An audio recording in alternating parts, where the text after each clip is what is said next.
પરસોત્તમ રૂપાલા ફરી વિવાદમાં સપડાયા છે અને ફરી એક વખત ક્ષત્રિય આગેવાને જ ફોન કરી ધમકી આપી। વાત કંઈક એવી છે કે શિક્ષક દિન નિમિત્તે મોરબીમાં આયોજિત કાર્યક્રમમાં પરસોત્તમ રૂપાલા વાલી શબ્દની ઉત્પત્તિને લઈને રામાયણના પ્રસંગનું વર્ણન કરી રહ્યા હતા। એ જ સમયે એક વાતમાં ભૂલથી રાવણના બદલે રામ બોલાઈ જતા સમગ્ર વિવાદ શરૂ થયો અને ફોન શરૂ થઈ ગયા। પહેલા સાંભળો રૂપાલાએ શું કહ્યું હતું।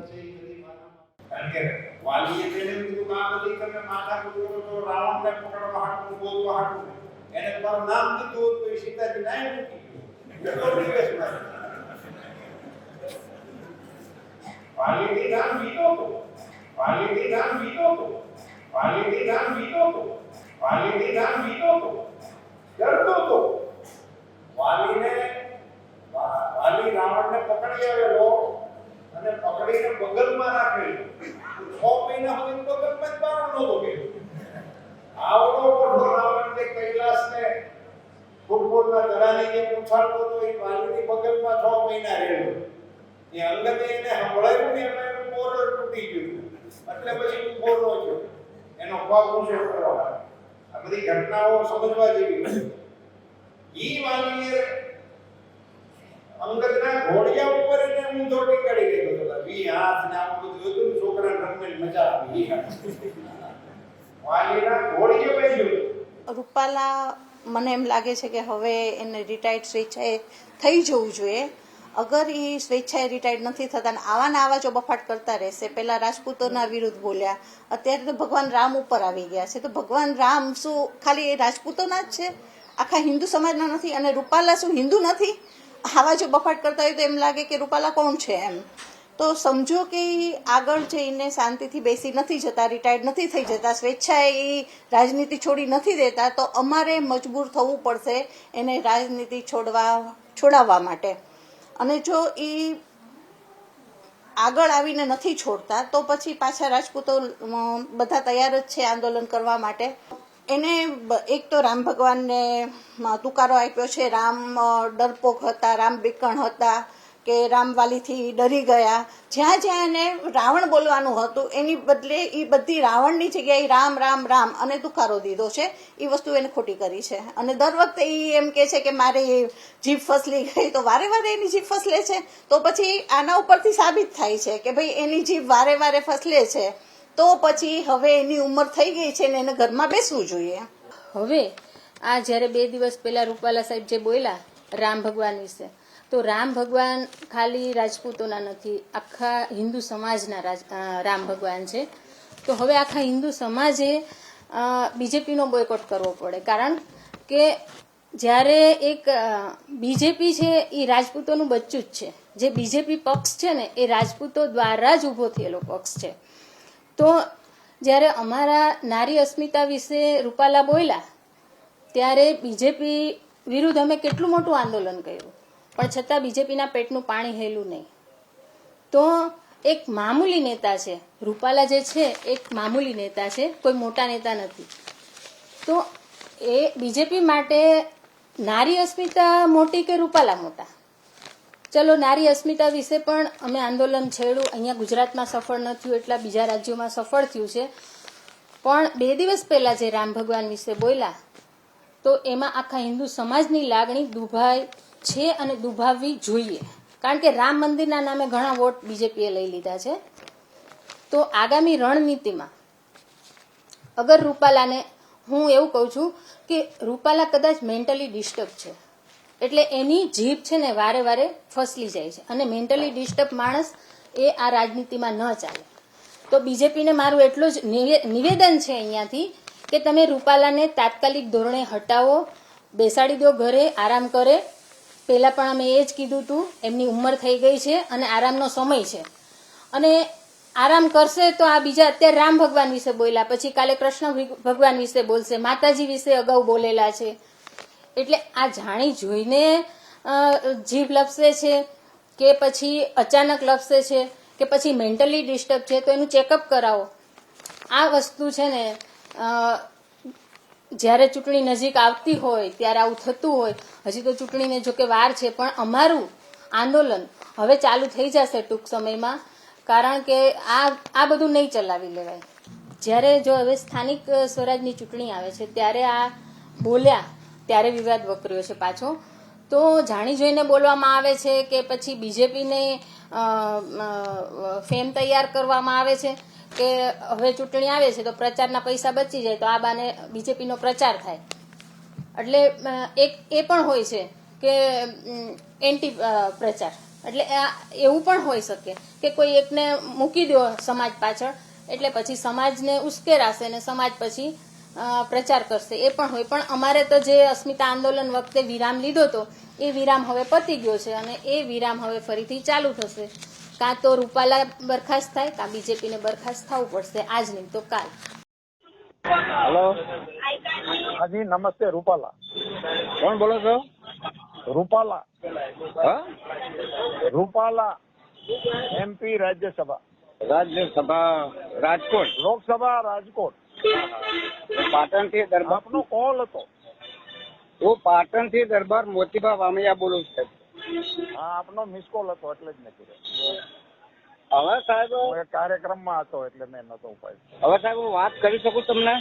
હા હા, એટલા માટે જ કર્યો મેં ફોન કર્યો. હવે સાહેબ તમે પેલા અગાઉ ક્ષત્રિય સમાજની બેન બેટી વિશે એટલું બધું ખરાબ તમે ટિપ્પણી કરી હતી જી. તો અમારા સમાજે તમને જવા દીધા, બરાબર? જી. હલો. હાજી હાજી. પછી તમે હવે ભગવાન શ્રી રામને તમે કઈ રીતે માનો છો? ઈષ્ટદેવ. ઈષ્ટદેવ માનો છો? જી. તો તમે આ ભગવાન વિશે તમે આ વિડીયોમાં શું બોલો છો? એ બાપુ એવું છે હા. કે હું વાત આખી કરતો તો વાલીની અંતિમ વિધિ વખતની. હા. એને વાલી રાવણ ને ડરાવી શકતો હતો. રાવણ વાલીથી બીતો તો એમ બોલવાનું હતું, એની જગ્યાએ વાલીથી રામ બીતો તો એમ બોલાઈ ગયું. પણ સાહેબ રામ કોણ છે? ક્ષત્રિય હતા, અમારા દરબાર હતા, વિરોધી છો? બોલો. ના ના, બિલકુલ નહીં. બિલકુલ. તમે આખી કેસેટ મારી કાર્યક્રમની સાંભળી લેજો. અમારા ક્ષત્રિયોના એટલા બધા તમે દુશ્મન બની ગયા. ના ના ના ના, એવું નથી. અમારા ક્ષત્રિયો તમારું બાપુ શું બગાડેલું સાહેબ? બોલો. નહીં, પણ હું તમને કહું, તમે એ આખી કેસેટ સાંભળી લો. હા, તો તમે આખો મારો પ્રસંગ એમાંથી આ ટુકડો કાઢીને આ આપણા એટલે મારા હિત શત્રુઓ એને ફેલાવે છે. નહીં પણ તમે આખી કેસેટ આખી વાત સાંભળો તમને જ ખ્યાલ આવી ગઈ.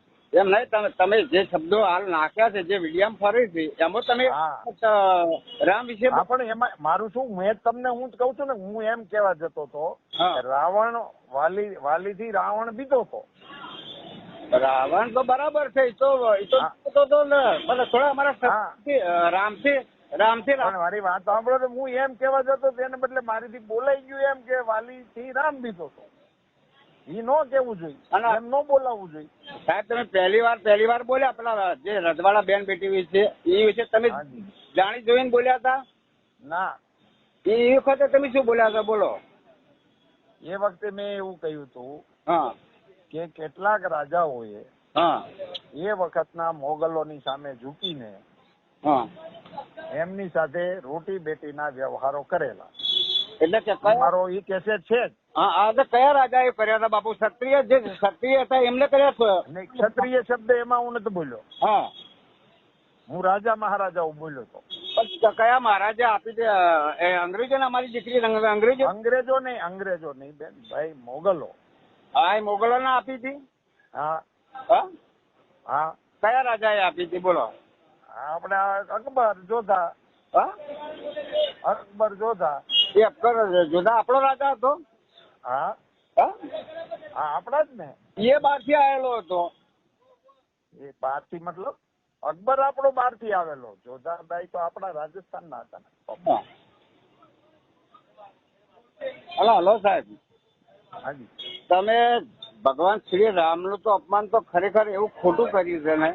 તો કોઈ નહીં, એટલે મારી વાત તમને સાંભળો. હું ઈ જ કહેતો હતો કે મારીથી બોલાણું આમ કે વાલી થી રાવણ ડરતો તો એને બદલે રામ બોલાઈ ગયું, એટલું જ છે. એમાં મારો ઈરાદો એવો ન હોય ને ભાઈ. તમારા ઈષ્ટ છે એટલા જ મારા ઈષ્ટ છે. તમારા તો બાપુ તમે સાહેબ તમે માનતા જ નહીં. ના ના, એવું થોડું હોય. તમે અમારી આખી કેસેટ સાંભળો તો તમને ખ્યાલ આવી જાય. હવે એક બાજુ તમારા રાજકોટમાં કોઈ દરબારો તમને મારે એવા કોઈ છે નહીં. પણ એને ખ્યાલ હોય એટલે એવું ન કરે ને બાપુ. હેલો, હાજી. તમે ખાલી એક વાર પાટણ પોનસો પાટણમાં આવીને આવ્યો એક શબ્દ બોલી જુઓ બાપુ, સાહેબ તમને ખબર પડે કે દરબારો શું છે. બોલો. પણ બાપુ હું જ્યાં બોલ્યો ને હા, ન્યાય દરબારો હાજર હતા, એને ખ્યાલ હોય એ થોડા એવું કરે. તમે એક વાર ખબર હોય કે હું તમે આપણે કોઈ સભામાં બેઠા હોય હમ. અને આપણે ઘણી વખત ધારાસભ્યને બદલે સંસદ સભ્ય બોલી જાય, પ્રમુખને બદલે બીજું બોલી જાય, એવી સ્લીપ ઓફ ટંગ થાય ઈ એક અલગ વિષય, અને આપણે કોકની ટીકા કરતું કાંઈક નિવેદન કરીએ ઈ બેમાં ફેર હોય કે ન હોય? પણ સાહેબ હવે તમે તો સુખે સુખું બોલો છો કે રાવણ ને હા, પણ હું તો કહું છું તો ખરો કે મારે બોલવું હતું એમાંથી ઈ આખા ભાષણની કેસેટ નથી મોકલતા, ઈ આટલું જ મોકલે છે. ગોળો પણ તમે દરબારો સિવાય બીજું કેમ બીજા કેમ નહીં બોલતા? હે રોમ કોણ હતા? ક્ષત્રિય હતા ને? હા બિલકુલ. તો તમે વાલીનો પ્રસંગ હોય મારે રામને જ કેવું પડે ને. હા, પણ તો રામ એમના ડરતા હતા વાલીથી? ના એમ તો કહું છું તો ખરો, હું એનું વર્ણન જ આખું કરતો હતો. હા. અને વાલીએ એને રામે એને માર્યા પછી વાલીએ એના પુત્રને અંગદનો હાથ રામને હોંપ્યો. તમે સાહેબ હવે એક જ વાર ઉત્તર ગુજરાતમાં આવી અને મહેસાણા, પાટણ, બનાસકાંઠા એક સભા કરીને બતાવો અને આવો એક શબ્દ ક્ષત્રિય વિશે બોલો તો અમારી શું તાકાત છે તમને તાકાત સાહેબ હવે બતાવી છે. હલો. પણ એવું તમારે એ પ્રસંગ જ નથી આવવાનો, કારણ કે મારી લાઈફમાં આ બધી ઘટનાઓ બનેલી જ નથી. તમે મારા ભાષણો યુટ્યુબ ઉપર છે, સાંભળી શકો છો, એટલે તમને ખ્યાલ આવશે હું બોલું. એમ નહીં, તમે ક્ષત્રિય તમારું શું બગાડ્યું છે પેલા કહો? હું તમે મારું એક ભાષણ તો દેખાડો કે આપની વિરુદ્ધનું મારું. આ શબ્દો પકડાય છે, અને ભાષણ નથી પકડાતું. ક્ષત્રિયોને દરબારે રજવાડા વખતે શું શું આપેલું છે સાહેબ તમને ખબર છે ને? પણ ઈ તમે મારી કેસેટ સાંભળીને કહો છો મને. હું આપ્યું છું, હું બોલ્યો છું એટલું તમે કદાચ નહીં બોલ્યા હો. તમે કોઈ ભાષણમાં અમારા ક્ષત્રિયોનું કેમ વખાણ કરતા નહીં કોઈ દિવસ? તમે સાંભળ્યું નથી, તમે કરતો નથી એવું નહીં, સાંભળ્યું નથી. અમારા કૃષ્ણકુમારસિંહજીનું ભાષણ આપો. હા, તમે સાંભળ્યું નથી, તમે મારું સાંભળી લેજો યુટ્યુબ માંથી ગોતી. અમારા તો ખરેખર તમે પટેલ છો ને? હા, અમે તો રજવાડા વખત સરદાર સાહેબને આખા રજવાડા આપી દીધેલા છે, એના બદલે તમે એના સમાજના થઈ અને અમારા ક્ષત્રિયોની વાત ઉડાડો એટલે અમને તો બહુ દુઃખ થાય છે. ના, પણ એ તમે સાંભળ્યું નથી એટલે સાંભળી લો તમે તો ન થાય, તો તમને ન થાય. તો રામ વિશે ખરાબ બોલી દો, તમે રજવાડા વિશે ખરાબ બોલી દો. એટલે હવે સાહેબ તમે એક જ કામ કરો, તમે પાટણમાં આવી, હલો, હાજી હાજી, પાટણમાં આવીને તમે આવું એક ભાષણ ખાલી કરી બતાવો. હલો, તમે સમજતા નથી શું કહું બાપુ. મારે એમ કેવું હોય તો હું તમને કહું ને કે અમે અહીં કર્યું હતું, હું ત્યાં આવીને કરું. ભરતસિંહ ડાભીને ઓળખો છો ને સાહેબ? હા હા, તમે એને પૂછજો ને. પણ મારું તમે એને મારા વિશે પૂછજો ને. એમને બધું પૂછી લીધેલું છે તો મારા મિત્ર જ છે. હા, અમારા મિત્ર જ છે, અમારા સમાજના જ છે. નહીં, એને મારા વિશે પૂછજો, તમારા માટે નથી કેતો. હા, હાલ તમે દિલ્હી છો ગુજરાતમાં છો? હા યાર, અમરેલી. અમરેલી છો.